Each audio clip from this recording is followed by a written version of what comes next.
इस्लाम ये कहता है कि अगर आपने किसी को 100 रुपये दिए बतौर कर्ज, बतौर उधार, ये कहकर दिया कि आप 100 रुपये ले लीजिए, आपको ज़रूरत है, लेकिन 1 महीने के बाद जब आप वापस करेंगे मुझे तो हम आपसे 110 रुपये लेंगे, हम आपसे 110 रुपये लेंगे, और आपने 1 महीने के बाद 110 रुपये उससे ले लिए, तो जानते हो ये 10 रुपये आपके पास जो आए हैं और आपने जो 10 रुपये 1 महीने के बाद ज़्यादा ले लिया, आप तो सट्टे में 1000, 2000, 5000, 10,000 लगाते हो IPL के। यहाँ तो आपने किसी की मदद की है और उस मदद के ज़रिए उसने 100 रुपये में कमाया और 1 महीने के बाद 110 दे दिया। वो 10 रुपये जो आपके पास ज़्यादा आ रहे हैं, उस 10 रुपये के बारे में अल्लाह के नबी क्या फरमाते हैं, सुनिए, अपने माजा की रिवायत है, दिरहमु रिबा याकुलुहु रजुलु वहुवा यालम। सूद का और ब्याज का 1 दिरहम खाना, हम तो 10 रुपये ज़्यादा बता दिए, 1 रुपया भी सूद और ब्याज का खाना। अब सही आया मैं। IPL का सट्टा लगाने वालों गौर से सुनना, कल या चक्की चौरंगी पर खड़े होकर लॉटरी के टिकट खरीदने वालों गौर से सुनना, बैंकों में लाखों रुपए जमा करने के बाद सेविंग अकाउंट में सूद बढ़ जाता है और सेविंग अकाउंट से सूद लेकर खाने वालों गौर से सुनना, सूदी कारोबार करना, सूद पर रुपया देना और हर महीने 10%, 5% उससे सूद वसूल करना। अगर हम लोग ऐसा कर रहे हैं तो ये लोग भी सुने। अल्लाह के नबी सल्लल्लाहु अलैहि वसल्लम फरमाते हैं कि याकुलुहुर दिरहमु रिबा याकुलुहुर रजुलु वहुवा यालम। सूद का, ब्याज का, हराम का 1 लुक़मा, 1 दिरहम खाना, 1 रुपया खाना, इस हाल में कि तुम जानते हो कि ये हराम है, ये जानते हो कि ये मेरी मेहनत की कमाई नहीं है। अशद्दु मिन सित्तिन व सलासीन ज़नियतन, 36 मर्तबा जिना करने से भी ज्यादा सख्त है। कैसा लग रहा है? सूद और ब्याज का 1 रुपया खाना, जिसके बारे में अल्लाह के नबी फरमाते हैं कि 36 मर्तबा जिना करना। ओह, जिना, जिस काम को हम सबसे ज़्यादा गंदा समझते हैं, किसी की माँ, बहन, बेटी के साथ हम जिना करें, और 1 बार नहीं 36 बार जिना करना। अल्लाह के नबी फरमाते हैं 36 बार, 36 मरतबा जिना करने से भी बड़ा और सख्त है ये काम, यानी सूद का और ब्याज का 1 रुपया खाना। और बुलाओ मौलाना जर्जीस को, इससे तो अच्छे हमारे यहाँ के मौलवी है, कम से कम ये सब तो नहीं बोलते। सब बोलते हैं, बोलने का अंदाज अलग अलग होता है। ये अलग बात है कि आप अपने इलाके के उलमा की बात एक कान से सुनते हैं, दूसरे कान से उड़ा देते हैं। क्यों? घर की मुर्गी दाल बराबर।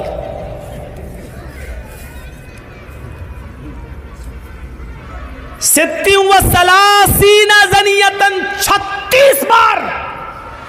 रूह कांप जाएगी, रूह। कहां हैं हम? एक हदीस के अंदर तो यहां तक अल्लाह के नबी सल्लल्लाहु अलैहि वसल्लम ने फरमाया,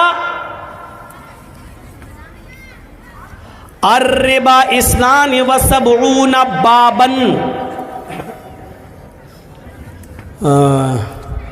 ऐसरुहा अय्यन के हर रजुलु उम्महू।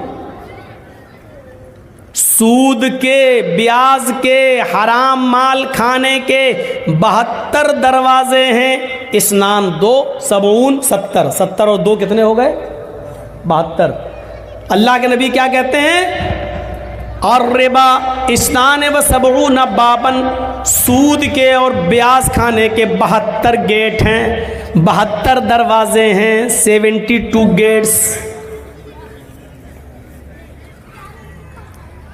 There are 72 gates, 72 दरवाजे हैं सूद और ब्याज के। उसमें सबसे छोटा और हल्का दरवाज़ा बता रहे हैं अल्लाह के नबी 71 और इससे बड़े बड़े हैं, लेकिन सबसे हल्का दरवाज़ा क्या है, सबसे हल्का गेट क्या है, सबसे करीब का दरवाज़ा क्या है, आइसरुहा आयन के हर रजुलुम्महु, सबसे करीब दरवाज़ा सूद और ब्याज का 72 दरवाज़ों में यह है कि एक आदमी अपनी सगी माँ के साथ निकाह कर ले। सगी माँ के साथ निकाह हो जाएगा। मौलाना जर्जी साहब एक लड़के का निकाह पढ़ा रहे हैं, लड़का अपनी माँ के साथ निकाह कर रहा है। जर्जी साहब 1,00,000 मरतबा भी पढ़ें, या अय्युहल्लज़ीना आमनू तक़ुल्लाह हक़्क़ तुक़ातिही वला तमूतुन्ना इल्ला व अंतुम मुस्लिमून, या अय्युहन्नासु इत्तक़ू रब्बकुमुल्लज़ी ख़लक़कुम मिन नफ़्सिन वाहिदा व ख़लक़ मिनहा ज़ौजहा व बस्स मिनहुमा रिजालन कसीरन व निसाअ। 1,00,000 मरतबा भी कुरान की आयतें पढ़ जाएं, लेकिन इसके बावजूद वो निकाह नहीं होगा, क्योंकि माँ लड़के पर हलाल नहीं हो सकती है। अब वो सोच रहा है कि मेरा निकाह हो गया, और रात में वो अपनी माँ के साथ हम बिस्तरी करता है, मिलता है, ये सोच कर कि मेरा तो निकाह हुआ माँ के साथ। तो क्या निकाह और निकाह के कलमात पढ़ने के बावजूद, ये कुरान की आयतें पढ़ने के बावजूद, क्या उसकी माँ उसके लिए जायज़ हो जाएगी? नहीं। अगर वो हम बिस्तरी करता है तो ये जिना ही माना जाएगा और हरामकारी मानी जाएगी। तो अल्लाह के नबी कहते हैं कि 1,00,000 बार कुरान पढ़कर निकाह पढ़ा देने के बावजूद माँ हराम ही रहेगी।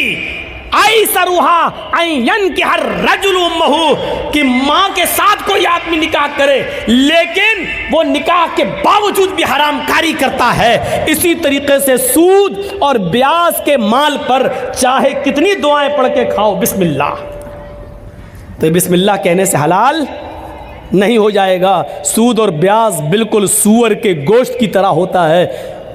आप लाख कहिए बिस्मिल्लाह अल्लाहु अकबर, लेकिन सूअर हलाल नहीं होगा, कुत्ता हलाल नहीं होगा। सूद और ब्याज की रकम पर कितने ही दुआएं पढ़ डालो, हलाल नहीं होगा। माँ के साथ निकाह करते वक्त कितनी ही आयतें पढ़ डालो, लेकिन माँ लड़के पर हलाल नहीं होगी। इतनी क्लियर बात हो गई।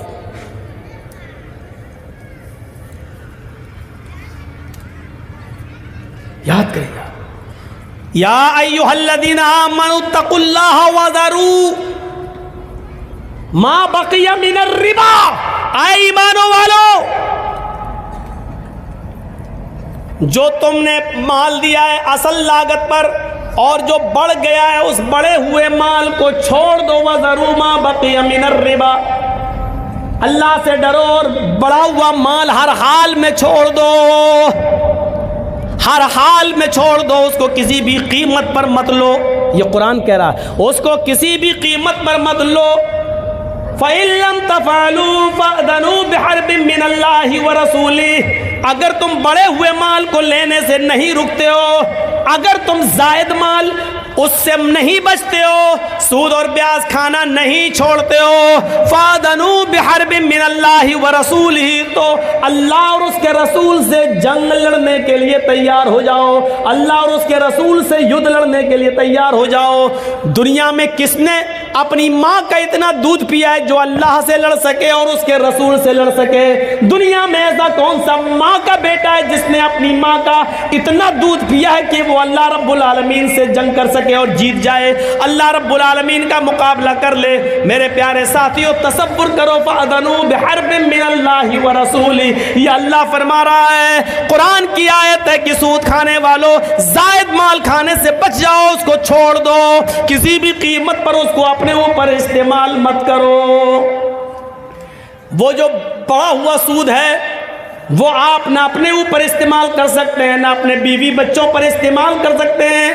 अरे उस बड़े हुए सूद को मस्जिद के चंदे में देने में भी इस्तेमाल नहीं कर सकते हो।